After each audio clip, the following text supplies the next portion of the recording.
Good morning and welcome to Cheche, the show where opinion counts, live on Citizen TV. I'm your host, Udwaka Mimo. Now, our leaders are refusing to get along. Instead, they're trying to teach each other a lesson by ignoring court orders and wrangling about which institutions are more important. The Constitution Implementation Commission, the CIC, is unhappy with that state of affairs and so is seeking an interpretation and orders from the High Court on one of the numerous battlefronts. The chairman of the CIC, Charles Cheche, is one of our guests today. Our second guest seems to be caught up in his own supremacy battles. Otende Amolo is the chairman of the Commission on Administrative Justice, otherwise known as the Office of the Ombudsman. He'll tell us what the problem is once we get going. Mutegi Njau of Royal Media Services and political analyst David McCulley are in the studio as well as the Cheche panel. Good morning and welcome to Cheche. Mr. Amolo, I'll start with you because of course we need to get into what the confusion is about, with your commission. But first, tell us exactly what the Office of the Ombudsman does. Thank you. The Office of the Ombudsman is an office that is now accepted the world over in at least 170 countries. The entire, all the countries in Europe have it. And the essence of the office is to check on maladministration, to ensure that public officers give good public service to citizens. Where there's delay, where there's improper action, where there's misconduct or any other form of impropriety, then we come and deal with it, whether it's from the president or the lowest ranking public officer. Essentially, that's what we do. How do you do that, given that we have courts? What we do is we have a system of what we call administrative justice. Traditionally, people are used to going to court. That is the judicial forum. But there are many problems that can be sorted out administratively without going to court. It is such matters that then come to us by way of complaints. In the last 2.5 years, we've dealt with 23,000 complaints. We've resolved about 15,000. So essentially, if it's a very simple complaint, we even just pick up the call. Like some chief has locked out a kiosk somewhere in Kibera, and we ask, give us the number of the chief, then we call.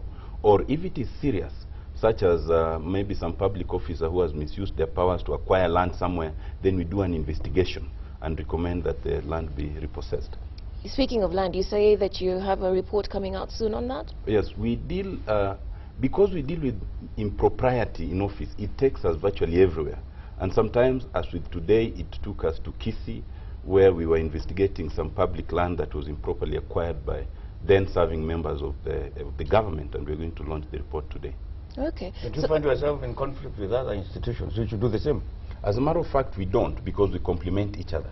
Where our investigations lead us to land, and we do the investigation and establish that this particular person acquired this land improperly, then we give all the details to the National Land Commission, then they repossess. We've done this even with Machakos, where Machakos GK prison land was actually unlawfully taken. We followed it up. We were able to recover at least one piece. We were given the title, which we passed over to the National Land Commission and recommended that they follow up the remaining 12. So we work in complementarity, not in confrontation. Okay, so then we come to the issue of where, the complementarity doesn't quite function. Because, of course, you are one of a number of commissions created as a result of the 2010 Constitution. But you're finding that your work, you're sort of stepping on each other's toes because you're doing the same thing. Tell us about that. The Constitution of Kenya 2010 creates a number of commissions. And it is important to understand why the Constitution creates those commissions. A lot of times, and even some of the issues between Parliament and the Executive, is based on that misconception. The idea of oversight in the Constitution of Kenya 2010 is primarily placed on the constitutional commissions. One of such commissions is the Commission on Administrative Justice, which is created under Article 59. Then there's the Gender and Equality Commission. Then there's the Kenya National Human Rights Commission. These three commissions came out of what was previously the Kenya National Human Rights and Equality Commission. And there was extensive debate, and Mr. Nyachai here will probably speak to that. And then it was recognized, because the Constitution allowed it, that there are so many aspects on gender and issues of equality in the Constitution which, even as we speak, have not been achieved. And that it was therefore important to have a commission that deals squarely with those issues. It was recognized that human rights is far from being achieved so far and then we have the most extensive Bill of Rights anywhere in the world, it was still important to have a Human Rights Commission. The question of public service delivery, which is essentially maladministration, was in itself quite important, especially because of the requirements of the Constitution. And it was again felt that the Ombudsman office needed to be standalone. So each of these three do a distinct job. And as a matter of fact, the only areas of what you'd call overlap is the residual duty to ensure that human rights is infused in all their work. So on its face, in terms of the Constitution, in terms of the Act, there should be no questions of overlap. As far as I know, there are no issues between the three commissions. As far as I know. So correct me if I'm wrong then. Did you not have an engagement, a meeting of all three commissions, in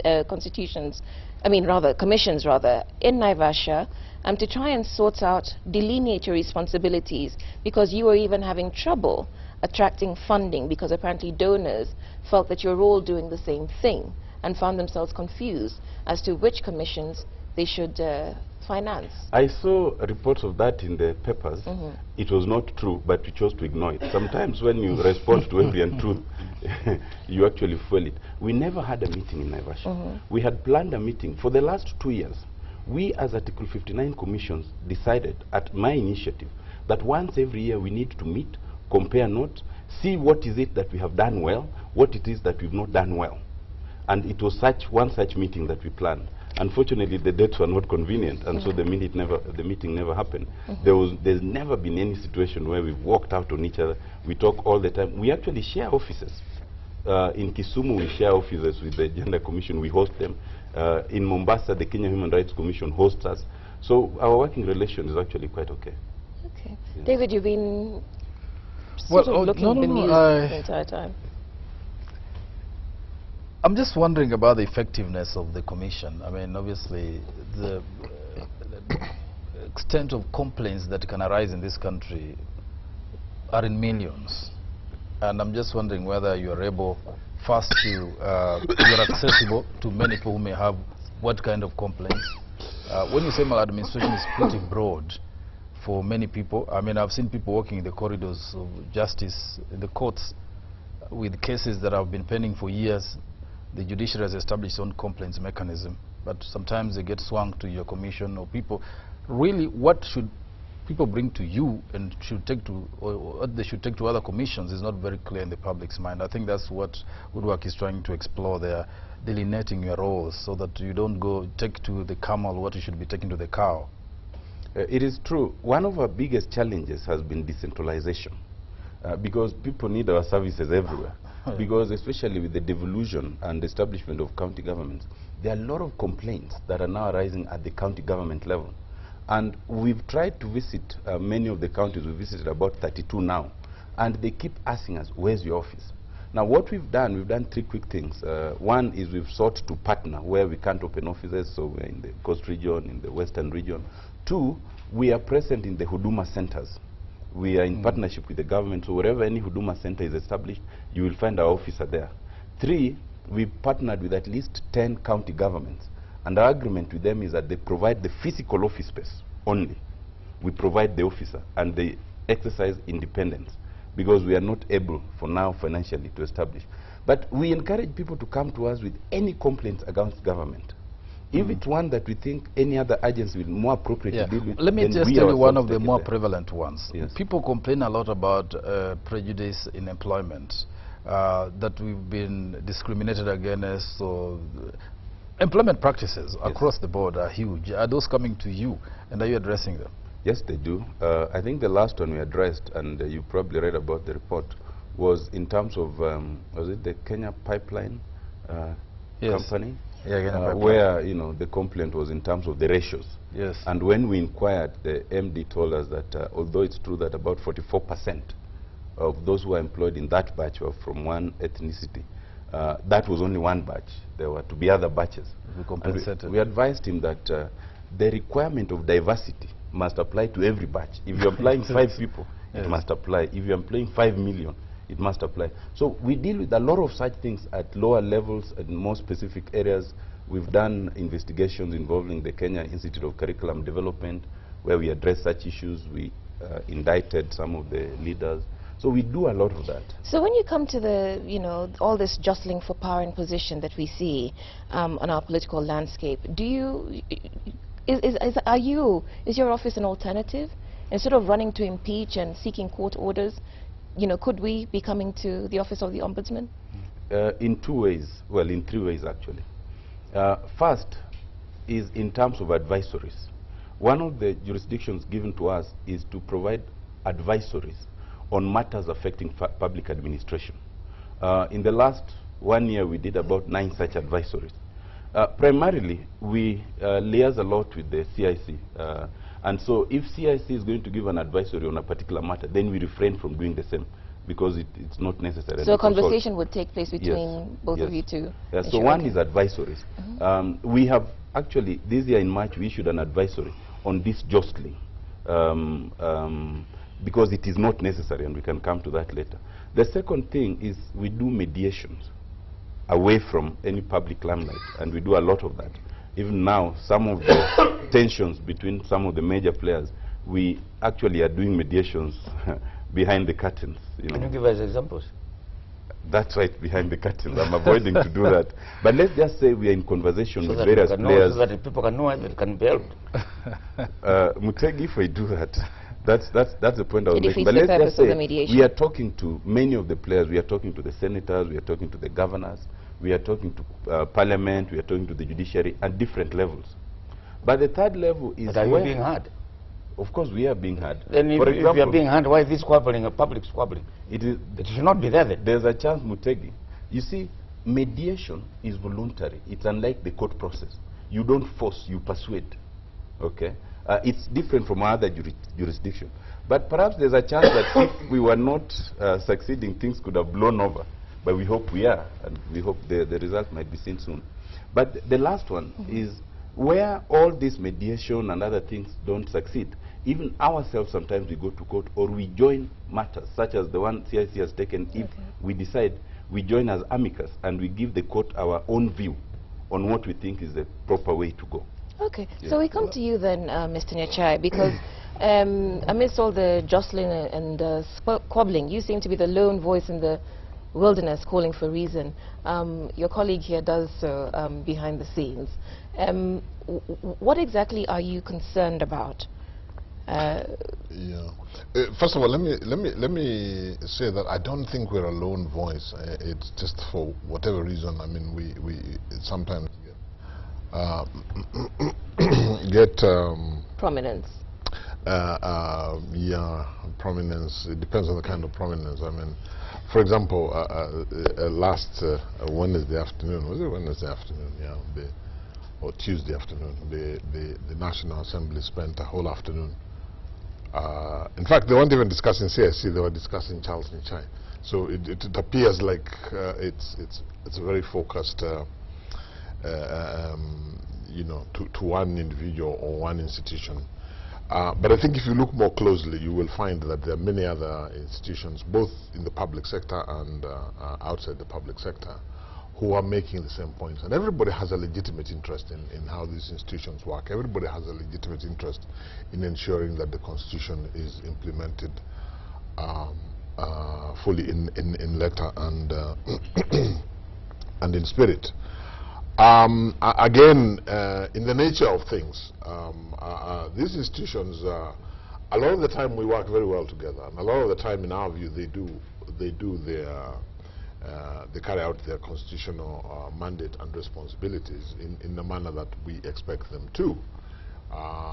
But when it doesn't happen, this tends to get prominence, and it's probably for good reason, because the institutions involved, we must get these things right. Otherwise, you know, we're in danger of, you know, derailing all the otherwise good work that is being done by the few, but very fundamental and very significant scenarios where the Constitution, in our view, is being violated. So map out the supremacy battles as you see them. I think the supremacy battles manifest themselves in several different ways. I think if you look at the last, say, 1 year, you will see at some point there was a supremacy battle or several supremacy battles between the two houses of parliament themselves, one of them culminating in court action where the Senate went to the Supreme Court for an advisory opinion on the question of their involvement in the Division of Revenue Bill, a matter which we joined in support of the Senate because we thought the position that the National Assembly was taking was way off, and on this one the Supreme Court agreed with the position taken by the Senate. The tragedy, of course, is that the Speaker of the National Assembly subsequently, even after the Supreme Court gave its opinion, the Speaker of the National Assembly demonstrated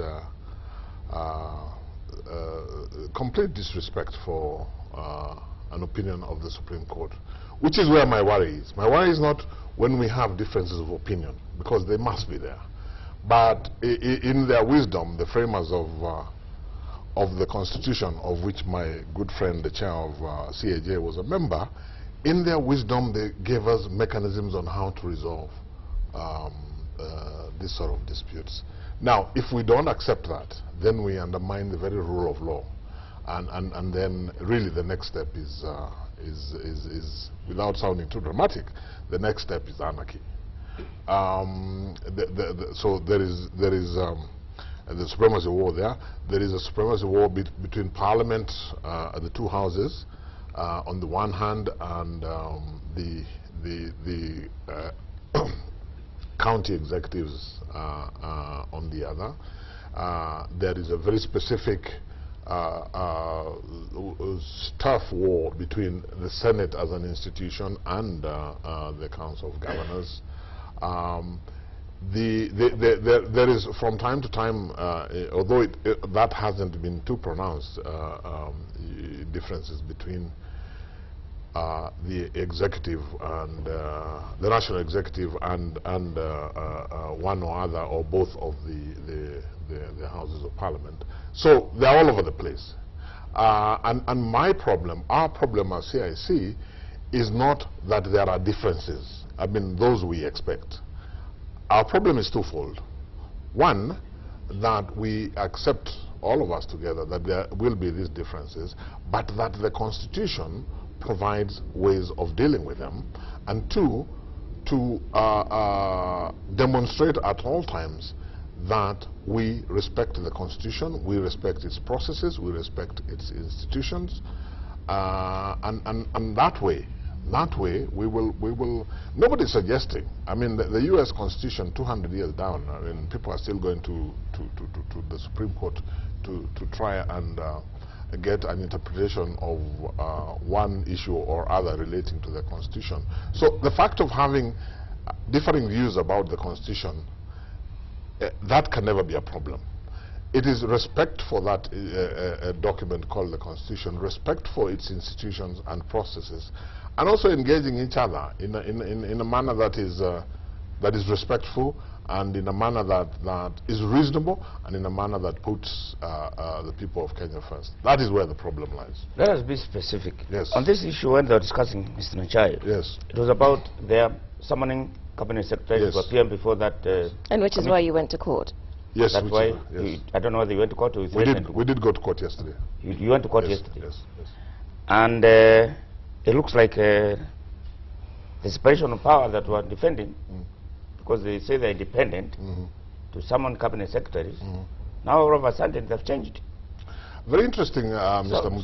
So where are we now? Where is separation of power? Very interesting, Mr. Mutegi. And in fact, in my view, it tends to put the National Assembly in a very awkward position. Because last Tuesday, they spent the whole afternoon vilifying me, vilifying CIC and the Attorney General, and those of us who had expressed the view that the manner in which the National Assembly had changed its standing orders in order to get members of the executive, that is cabinet secretaries, to come to what they were calling a committee of general oversight, but which for all practical purposes, is a plenary, which in our reading of the Constitution, the framers of the Constitution were very clear in defining the manner in which the accountability will be. And let's always remember, the question here is not about accountability to Parliament. The question is doing it in accordance with the Constitution. Now, in terms of the question you have asked, we have the very awkward situation where Parliament spends a whole afternoon vilifying myself and CIC about the position we have taken, you know, relative to the Constitution and so on. A couple of days later, from what we read in the media, they have a meeting with the President.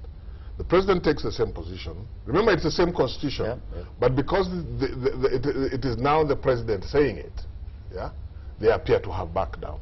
What does that do for Parliament? I mean, they ought to have made that decision on the basis of a proper reading of the Constitution. And if they didn't agree with us, which is their right, they ought not to vilify us or anybody else for saying that if we are not able to agree on this, let's get the court to determine, which is what the Constitution provides. Right. Now, yesterday, if I may make a final point, yesterday I watched in amusement as the Honorable Miduo, for example, who was one of the cheerleaders last week in condemning me about us going to court and so on. Yesterday he was telling off the Speaker and saying, no, the only institution which can tell us whether we are acting constitutionally or not is the court. So, I mean, they're speaking from two different sides of the mouth. David, you're coming in. Well, maybe let's get to the nuts and bolts of it. Yeah. What is your contention with the cabinet secretaries appearing before the whole House committee? And what is wrong with the House reconstituting itself as it did into a committee? You see, our constitutional architecture, the one thing that it does is it separates very clearly the executive from the legislature. In this, let's talk about those two in this scenario. And the framers of the Constitution go out of their way to make provision for cabinet secretaries to be accountable to Parliament through committees. And the thinking is, as I understand it, is that if you do it the way that they now want to do it, effectively you are introducing through the back door a process where members of the executive are going to be participating in proceedings of another arm of government. And this is why I'm emphasizing that the question is not about accountability, because we get summoned, all of us, to committees of Parliament all the time. And therein lies another story. I mean, how parliamentary committees work. I mean, I am yet to go to a parliamentary committee which starts on time. I am yet to go to a parliamentary committee which has quorum at the onset. I am yet to go to a parliamentary committee where all members sit there throughout the time that you're there. But that's another story. But in my view, Parliament should be diverting its energies to make those committees work. But to sort of reintroduce the old question time under the former constitutional dispensation in the guise of a committee of the whole House on general oversight, that to us offends both the letter and the... But would seem to be agreeing with that. Yes, I do. Three quick things, an historical anecdote. As a matter of fact, the issue arising in Parliament now is not arising for the first time. It is a conflict between aspiring for a presidential system and wanting to keep the parliamentary system tendencies. In the Committee of Experts, we had actually proposed a parliamentary system. The major parties met in Naivasha and settled on a presidential system. But they settled on a presidential system, but they still wanted to keep what they thought were good in the parliamentary system. One of them was this parliamentary question time. And they insisted that for that reason, cabinet secretaries will be from Parliament. We accepted the presidential system, but indicated that that then is inconsistent with that, and we removed it. So the whole idea that is arising now is historical. They want the presidential system, but they want cabinet secretaries inside of Parliament. The second point is, it is not that the whole House cannot constitute itself into a committee, but it can't be that the whole House permanently every week constitutes itself into a committee. Why Because not? that then defeats the purpose. When you read the Constitution, it's about the letter and the purpose. The idea in having these committees and saying that members of anybody can actually, even we, get summoned to committees, is so that specialized issues can be dealt with specially. I really think that the whole issue is really not about accountability or oversight. It is about the fact that committees meet away from the cameras. You ask a question and it's not being answered in public so that your constituents see that you're asking a question. The members of parliament themselves, honestly, you call that parliamentary question time comedy hour. Why do they call it? Because they know it is for comic and other purposes, not really for oversight. Meaningful oversight is actually effected in the committees. That is where, and it's the committees that have the powers of a court. If you are summoned, you must come with the papers, and if you don't answer them properly. But and any member of parliament, let me just finish this, David. It should be remembered that any member of parliament, including the one who asked that question, has the right to go to that committee. The last bit is, the architecture of the Constitution is such that it has created many other oversight agencies that should help parliamentarians hold the executive accountable. If you have some burning issue on land, it is expected that you will go directly to the National Land Commission, or your member of parliament will refer that matter.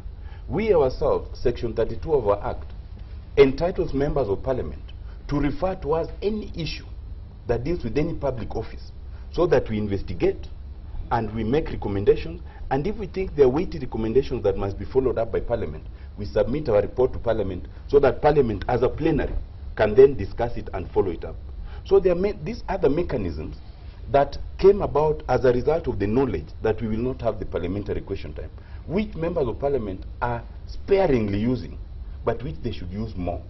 And so I agree that the architecture and design is such that if we really think that issues like parliamentary question time was always that important, then we should not even have that discussion. We should go back to the original discussion. Are we comfortable with the presidential system? That's what I think. David, we have to take a break now. I suspect that your question is going to try and unpack that response. That's true. Even further. So let's come back to that after the break. Stay with us here on Cheche. We're live on Citizen TV, and we're discussing the various power struggles within Kenya's political class. Do tell us what you think. Our SMS number is 22422, and our Twitter handle is @Cheche_TV.